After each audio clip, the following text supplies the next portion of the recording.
Sejarah Peradaban Islam.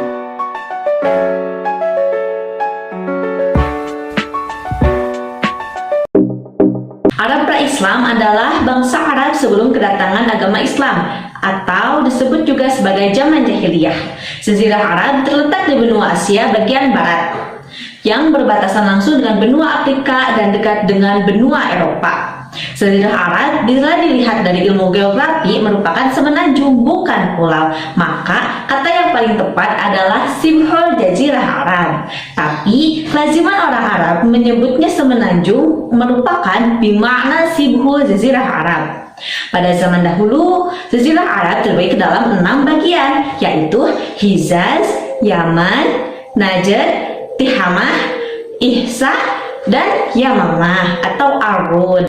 Seiring berjalannya waktu, maka Jazirah Arab pun terbagi ke dalam 8 bagian, yaitu Hijaz, Yaman, Hadramaut, Muhram, Oman, Najd, Al-Hasa, dan Ahqaf. Luas Jazirah Arab kurang lebih 1.100.000 mil persegi atau 126.000 pasapah persegi atau 3.156.558 km persegi. Iklim Jazirah Arab pada umumnya sangat panas, namun bangsa Arab memiliki keistimewaan tersendiri, yaitu mereka mempunyai nasab murni dan bahasa murni karena mereka tidak pernah kedatangan orang asing.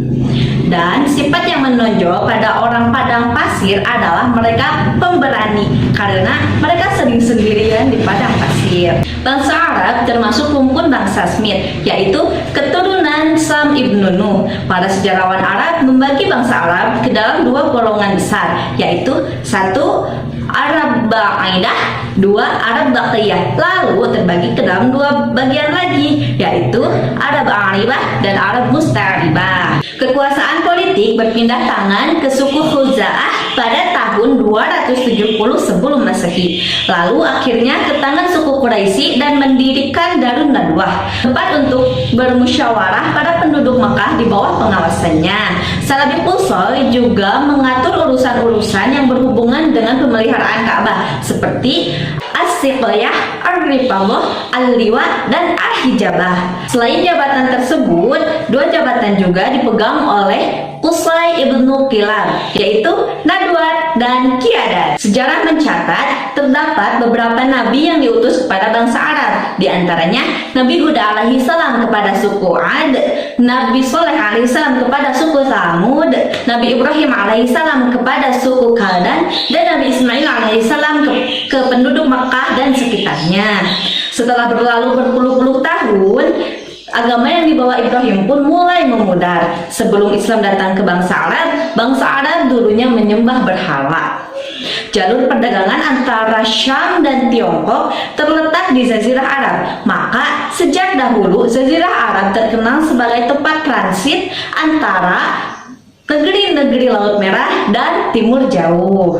Kehidupan, budi pekerti, dan adat istiadat bangsa Arab pra-Islam dapat digambarkan dalam bentuk kesenian, yaitu syair. Dalam perkawinan, bangsa Arab mengenal berbagai macam, yaitu istibla, poliandri, badal, silghar, dan makutu. Semenanjung Arab dan orang-orang Arab sudah dikenal baik oleh orang Romawi dan Yunani. Bila dilihat dari asal-usul keturunan, bangsa Arab dapat dibagi ke dalam 2 golongan besar, yaitu keturunan Qattaniyun, yaitu keturunan Qattan, dan Adnaniyun, keturunan Ismail bin Ibrahim. Agama Islam pertama kali muncul di Jazirah Arab, yaitu di Mekah, karena dengan kondisi sosial yang masih murni, masyarakat masih terjaga dalam fitrahnya. Dengan begitu, nilai-nilai luhur masih menjadi basis kehidupan mereka, seperti kejujuran, martabat, suka menolong, dan menjaga harga diri. Persoalan mereka terperangkap dalam zaman kejahiliahan itu karena belum ada pelita ilahi yang menuntun mereka ke jalan yang lurus. Karena banyaknya ancaman dari kaum kafir Quraisy terhadap pengikut Rasulullah Shallallahu Alaihi Wasallam dan belum ada perintah dari Allah untuk melakukan dakwah secara terang-terangan. Saat itu orang dewasa yang pertama kali memeluk agama Islam adalah Abu Bakar As-Siddiq, sahabatnya, dan dari kalangan wanita adalah Khadijah binti Khuwailid, istrinya. Dari kalangan anak-anak adalah Ali bin Abi Thalib. Saat itu apabila hendak melakukan sholat harus pergi dulu ke celah bukit agar tidak ketahuan oleh orang musyrik. Rasulullah Shallallahu Alaihi Wasallam berkumpul bersama kaum muslimin di rumah Arqam bin Abi Al-Arqam untuk melaksanakan urusan agama. Sejak saat itu kaum kafir Quraisy telah menyatakan permusuhan kepadanya. Dan sejak saat itu pula banyak ancaman dan siksaan yang diterima oleh kaum muslimin. Setelah turun perintah Allah untuk melakukan dakwah secara terang-terangan dan banyaknya tokoh kafir Quraisy yang masuk Islam, pada tahun 613 Masehi Allah Subhanahu wa taala berfirman, "Fasda' bima tu'maru wa a'ridu 'anil musyrikin." Dengan adanya perintah Allah, Rasulullah pun naik ke Bukit Sofa dan memberitahukan bahwa beliau adalah utusan Allah dan pemberi peringatan. Rasulullah pun memberitahukan bahwa mereka harus mengucapkan La ilaha illallah. Mendengar itu, Abu Lahab pun berkata, "Celakalah kamu sepanjang hari, hai Muhammad, apakah hanya karena ini kamu mengumpulkan kami?" Allah pun menurunkan tabat yada Abi Lahab wa tab. Karena semakin banyaknya siksaan demi siksaan kepada kaum muslimin, Rasulullah pun memerintahkan sahabatnya untuk berhijrah ke Habsyi. Hijrah ke Habsyi dilakukan oleh dua gelombang. Rombongan pertama kurang lebih 10 orang laki-laki dan 4 orang perempuan, dan rombongan kedua keseluruhannya 83 laki-laki dan 18 perempuan. Amul Husni adalah tahun wafatnya orang yang mencintai dan mendukung Rasulullah Shallallahu Alaihi Wasallam dalam dakwahnya. Pertama, Khadijah binti Khuwailid, istri yang sangat setia, mencintainya, dan sebagai penyokong perjuangan Nabi Muhammad Shallallahu Alaihi Wasallam dalam jiwa, raga, dan hartanya. Dua, Abu Thalib bin Abdul Muttalib, paman yang sangat membelanya. Namun kesedihan Rasulullah Shallallahu Alaihi Wasallam semakin berlipat ganda karena mengetahui bahwa pamannya meninggal dalam keadaan belum memeluk agama Islam. Dalam menyebarkan agama Islam, Rasulullah Shallallahu Alaihi Wasallam menerapkan 4 sistem. Pertama, pembentukan sistem sosial kemasyarakatan. 2, politik. 3, dakwah. Dan yang keempat adalah ekonomi. Sebelum datang Islam ke Habsyi, antara suku Aus dan suku Khazraj selalu terjadi perselisihan, bahkan pertumpahan darah, dikarenakan adanya pihak ketiga, yaitu Yahudi. Namun setelah Rasulullah datang ke Habsyi atau Madinah, maka banyak dari suku Aus dan Khazraj yang memeluk agama Islam. Lalu mereka pun dipersatukan dalam satu ikatan keimanan. Rasulullah Shallallahu Alaihi Wasallam wafat pada hari Senin 12 Rabiul Awal 11 Hijriah atau 8 Juni. Rasulullah Shallallahu Alaihi Wasallam wafat pada usia 63 tahun di pangkuan Aisyah. Wafatnya Rasulullah Shallallahu Alaihi Wasallam menimbulkan kecemasan dan kebingungan kepada kaum muslimin dan muslimat, karena telah mengetahui kenyataan bahwa Rasulullah yang mereka cintai telah berpulang ke rahmatullah. Nama lengkap Abu Bakar adalah Abu Bakar Abdullah bin Abi Quhafah bin Utsman bin Amr bin Mas'ud bin Tayyim bin Murrah bin Ka'ab bin Lu'ay bin Ghalib bin Fihr At-Taimi Al-Quraisy. Abu Bakar sebelum masuk Islam bernama Abdul Ka'bah. Beliau lahir di kota Mekah 2 tahun setelah kelahiran Nabi, atau lebih tepatnya 573 Masehi. Ayahnya bernama Utsman Abu Quhafah bin Amir bin Amr bin Ka'ab bin Sa'ad bin Layyim bin Mun'ah bin Ka'ab bin Lu'ay. Sedangkan ibunya bernama Ummu Al-Khair Saimah binti Sakhar bin Ka'ab bin Sa'ad bin Layyim bin Murrah. Abu Bakar terkenal sebagai orang terpuji yang tidak pernah meminum khamar, bahkan dia selalu menjaga kehormatan diri. Abu Bakar adalah orang pertama yang masuk Islam setelah Islam didakwahkan. Abu Bakar digelari As-Siddiq karena membenarkan peristiwa Isra Mi'raj. Dia juga dikenal sebagai sahabat yang paling memahami Al-Quran dan Sunnah. Bahkan dia adalah sahabat yang paling cerdas dan pintar. Abu Bakar menjadi khalifah sejak 11 Hijriah sampai 13 Hijriah atau 632 sampai 634 Masehi. Setelah Rasulullah wafat, kaum muslim di Madinah berusaha untuk mencari penggantinya. Namun, terjadilah perdebatan yang begitu sengit antara kaum Muhajirin dan Ansar perihal pengganti Rasulullah untuk mengurusi umat Islam. Dan setelah melewati perdebatan yang begitu panjang, akhirnya mereka pun sepakat untuk mengangkat Abu Bakar sebagai khalifah pertama. Masa awal pemerintahan Abu Bakar diwarnai banyaknya kekacauan dan pemberontakan, seperti munculnya orang-orang yang murtad, aktifnya orang yang mengaku nabi, pemberontakan, dan banyaknya orang-orang yang ingkar membayar zakat. Namun, Abu Bakar berhasil menundukkan Jazirah dan menuntas pemberontakan orang murtad. Kemajuan pada masa Khalifah Abu Bakar diantaranya 1. Perbaikan sosial yang stabil di wilayah Islam. 2. Perluasan wilayah keluar Jazirah Arab. 3. Pengumpulan ayat Al-Quran atas usulan sahabat Umar bin Khattab. 4. Abu Bakar meneladani sikap terpuji Rasulullah SAW. Dan yang kelima, membentuk Baitul Mal untuk kesejahteraan umum. Kebijaksanaan lain adalah berhasil membagi rata hasil rampasan perang atau ghanimah. Dengan masa pemerintahan yang begitu singkat, yaitu 2 tahun 3 bulan 10 hari, berhasil mengatasi permasalahan setelah wafatnya Rasulullah SAW. Abu Bakar wafat pada 8 Jumadil Akhir 13 Hijriah atau 23 Agustus 634 Masehi pada usia sekitar 63 tahun. Di akhir hayatnya, Abu Bakar kepikiran kepada agama Islam dan siapa yang akan menggantikannya sebagai khalifah. Setelah berunding dengan para sahabat besar, Abu Bakar pun menunjuk Umar bin Khattab untuk menggantikannya sebagai khalifah. Abu Bakar pun dimakamkan di rumah putrinya Siti Aisyah di dekat Masjid Nabawi di samping makam Rasulullah SAW.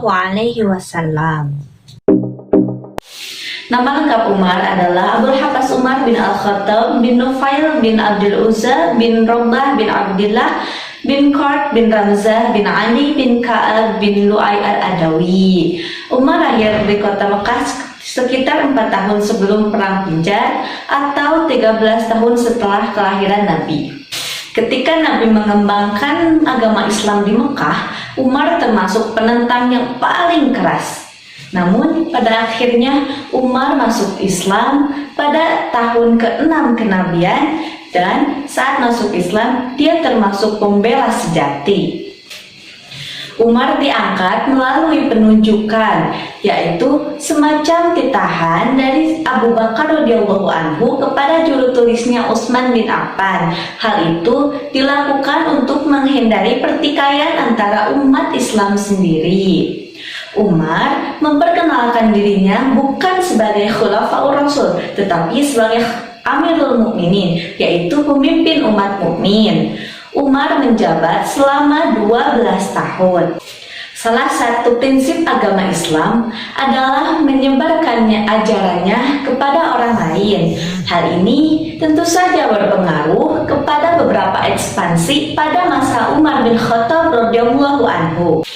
Beberapa wilayah yang ditaklukkan dilihat dari kesuburannya, kestrategisannya dalam perdagangan, dan kestrategisannya dalam basis-basis penaklukan berikutnya, seperti kota Mesir yang menjadi lumbung besar bagi Konstantinopel, berdekatan berbatasan dengan Hijaz dan menjadi basis penaklukan ke Afrika.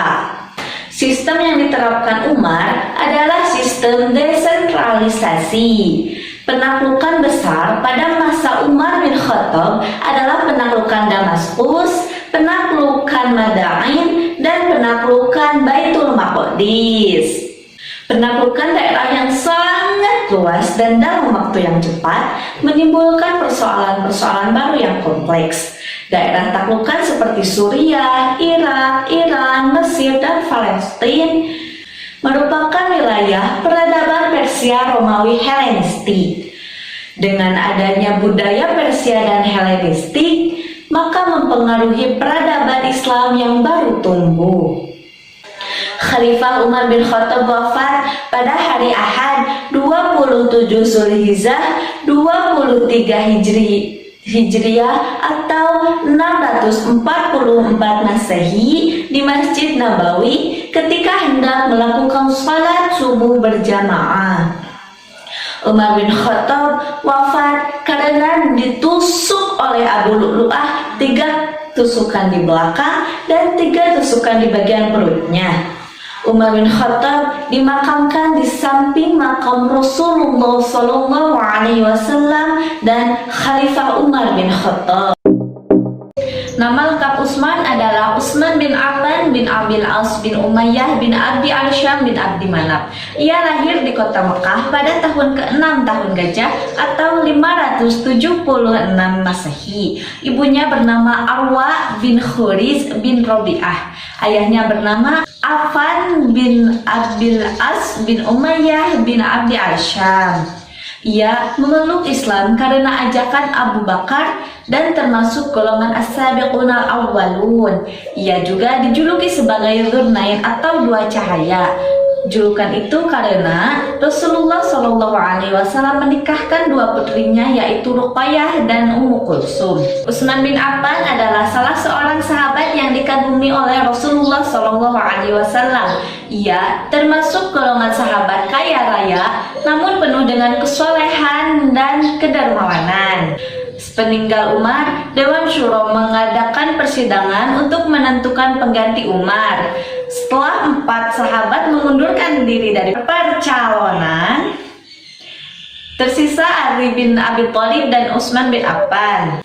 Ketika dibaiat, umur Utsman hampir 70 tahun, maka Utsman pun mengalahkan Ali bin Abi Thalib. Ketika menjadi khalifah, kedermawanan Umar tidak berkurang, bahkan ia sangat dermawan dan lemah lembut. Namun, kelemahan beliau adalah terlalu mengutamakan keluarganya dari Bani Umayyah.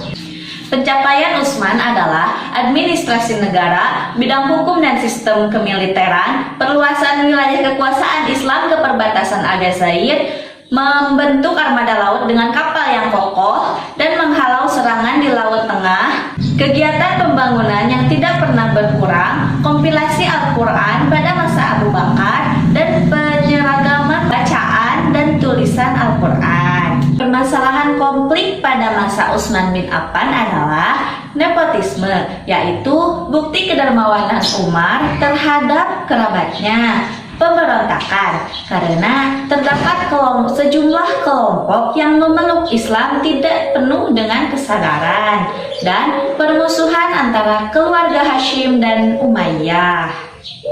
Tuduhan nepotisme itu sangat kuat, sehingga membuat orang-orang beranggapan bahwa Utsman melakukan nepotisme. Hal ini diperkuat lagi dengan adanya golongan Syiah yang menginginkan Ali menjadi khalifah bukan Utsman. Dan beliau pun wafat pada hari Jumat pagi 12 Zulhijjah 35 Hijriah karena terbunuh di rumahnya. Utsman menjabat selama 13 tahun 644 sampai 655 Masehi atau 23 sampai 35 Hijriah. Ali bin Abi Thalib lahir di kota Mekah pada hari Jumat tanggal 13 Rajab sekitar tahun 600 Masehi. Ia lahir dari pasangan Abu Thalib bin Abdul Muthalib, dan Fatimah binti Asad. Ketika lahir, ibunya memberi nama Haidar yang berarti singa. Namun ayahnya lebih senang menamainya Ali yang berarti tinggi dan luhur. Di bawah asuhan Rasulullah SAW, Ali tumbuh dengan kebaikan dan berbagai hikmah suri tauladan. Kemudian Ali menjadi pemuda yang cerdas, pemberani, tegas, lembut hati, dan sangat pemurah. Ketika hijrah ke Madinah, Ali menjadi petani seperti Umar dan Abu Bakar. 2 tahun setelah hijrah, Ali menikah dengan putri kesayangan Rasulullah, Fatimah Az-Zahra. Kemudian lahirlah cucu Rasulullah yang bernama Hasan dan Husain. Dalam kehidupan sehari-hari, Ali hidup bersahaja. Meskipun miskin, ia tetap gemar bersedekah. Ali bersedia dibaiat menjadi khalifah pada tanggal 24 Juni 656 Masehi atau 35 Hijriah pada usia 58 tahun di Masjid Nabawi. Namun, tidak semua kalangan menyetujui atas terpilihnya Ali dan tidak mau memberikan baiat kepada Ali. Menurut Al-Khudri Beg, penyebab utama tidak stabilnya pemerintahan Ali karena Ali terlalu percaya diri dan hanya menganggap pendapatnya sajalah yang benar. Sayyidina Ali adalah seorang perwira yang tegas, tangkas, cerdas, teguh pendirian, dan pemberani. Dengan keperwiraan itulah Ali dijuluki sebagai Asadullah atau singa Allah. Dan dengan ketegasannya, Ali tidak segan-segan mengganti pejabat gubernur yang tidak benar dalam mengurusi kepentingan umat Islam. Setelah Ali diangkat menjadi khalifah, dia mengambil 2 kebijakan, yaitu 1. Memecat gubernur yang diangkat oleh Utsman termasuk Muawiyah yang sudah menjadi gubernur Syam sejak Khalifah Umar. 2. Mengambil kembali tanah-tanah negara yang diperjualbelikan kroni-kroni Khalifah Utsman. Kontribusi Khalifah Ali adalah 1. Perkembangan di bidang ilmu bahasa. 2. Perkembangan di bidang ilmu pembangunan.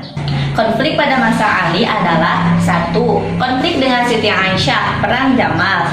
Perang ini bukan perang membela kebenaran, tetapi karena keinginan dan hawa nafsu Abdullah bin Zubair, Tolhah, Zubair, dan kebencian Siti Aisyah kepada Ali. 2.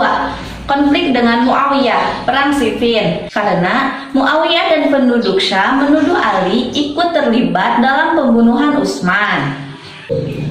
Dalam perjalanan pulang ke Kufah, anggota kelompok pasukan Ali yang tadinya mengancam Ali untuk menghentikan perang dan menerima tahkim berubah pendirian. Mereka mengusulkan agar tahkim dibatalkan. Namun Ali menolaknya sehingga dia konflik dengan kaum Khawarij. Tahkim diselenggarakan pada bulan Ramadan 37 Hijriah atau Januari 659 Masehi. Di suatu tempat bernama Dumat Al-Jandal yang terletak di antara Madinah dan Damaskus. Agenda perundingan adalah 1. Terbunuhnya Utsman dengan zalim. 2. Siapa yang tepat menjadi khalifah.